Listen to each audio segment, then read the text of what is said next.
So for today's Songs of Praise, I'm all at sea on a lifeboat in Falmouth in Cornwall as the RNLI braces itself for its busiest time of year. Diane's also on the coast in Southend-on-Sea to discover the inspiring story behind the Fishwives Choir. I can't believe that the thing that I loved all this time, that God gave back to me. And I'm in Wiltshire to find out how one church is really ramping up its efforts to get young people through its doors.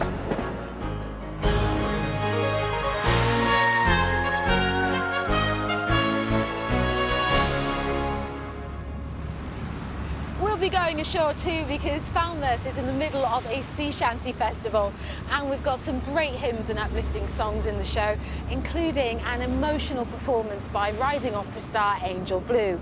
But first, to get us all singing an old-time favourite.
It's the longest day of the year and many of us can see the holidays in sight.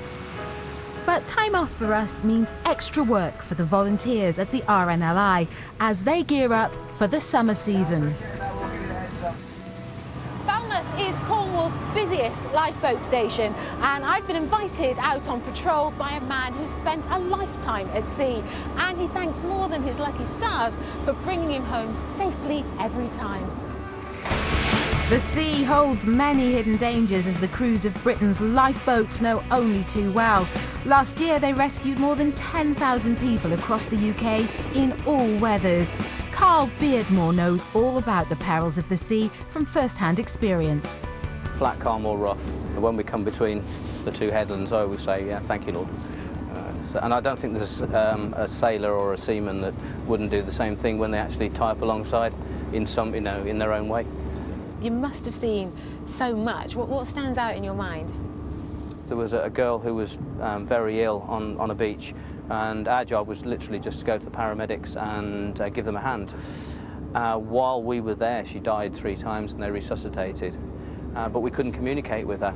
And just like the films, I had this idea, I thought, oh, I wonder. And I held her hand and I said, if you can hear me, squeeze my hand, which is exactly what she did. And we got her ashore to the helicopter, and that's the last memory I've got is of her squeezing my hand, like a thank you. It's just what we do it for, I think.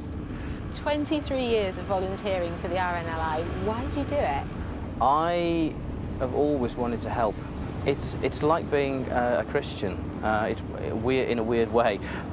It's about dedication and commitment, and I commit my life to Christ. But I've also committed my time and my life. You know, we have to give up an awful lot, and sometimes it's even family. You know, because the boat has to be covered. Now, I happen to know, Carl, a little bit told me that you quite like singing a sea shanty yourself. What do you like to sing? Lower Lights or Brightly Beams is a hymn that was written by a Sunday school teacher in America. I'd love to hear some, can I? Yeah, sure. Brightly beams our Father's mercy from his lighthouse evermore. It encompasses what we do with my faith as a Christian and also what we do on the sea. Of the lights along the shore. Was before. Don't pull on the ropes, don't climb up the mast. If you see a sailing ship, it might be a lass. So get Now in its 12th year, the International Sea Shanty Festival draws in singing groups from as far away as Canada. It was first started by local singers in Falmouth as a fundraiser for the RNLI. Later in the programme, we'll be hearing from another group of singers, the Fishwives Choir, who've also come together for a special cause. But first, a rousing song of praise.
Let's not forget it's Father's Day today, and to mark it, next we meet Angel Blue, a rising star in the opera world. She'll be remembering her own dad in a special way very shortly. A father who played a huge part in inspiring her career.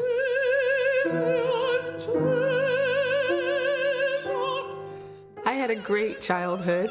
The house was incredibly full, music was everywhere, and so was Faith. Opera is a huge part of me because when I first heard it, it made me cry. I must have been about 5 or 6 years old, and my father was playing a record of Lily Pons. I thought, wow, this is a wonderful sound. I wish I could make that sound. And because my dad was a fabulous musician, he started to teach me. After I graduated from high school, I was very much interested in going to college to just see how far I could get with opera. My dad's passing hit me very hard. We're a Christian family. God is our rock, period. But my dad was sort of the, he's the human covering that God gave us, I felt. It was a very difficult time for me because I didn't want to sing. I thought, well, who's going to help me now when I need to warm up? Who's going to help me with the difficult phrases in music?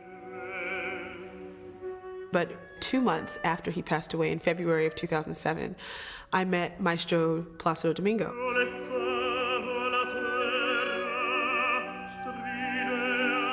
He invited me to be a part of his Young Artist program, and I sort of felt like that was a divine way for me to see that I had to keep going. I think the only kind of void that I feel is that I'm not able to just talk to my father. I'm not able to touch him. But what I would say is that, in a way, my dad sort of passed the torch to Maestro Domingo.